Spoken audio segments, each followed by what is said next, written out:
சாமி!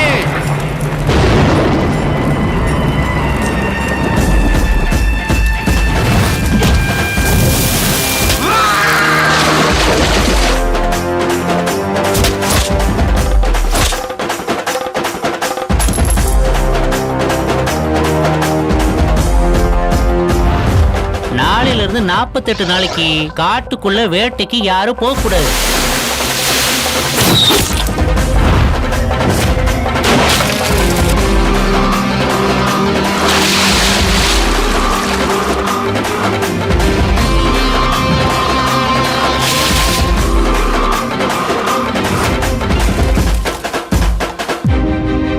வீட்டுக்குள்ள தூங்குறவங்களாம் நிம்மதியா தூங்குறாங்கன்னு எப்படி சார் சொல்ல முடியும்?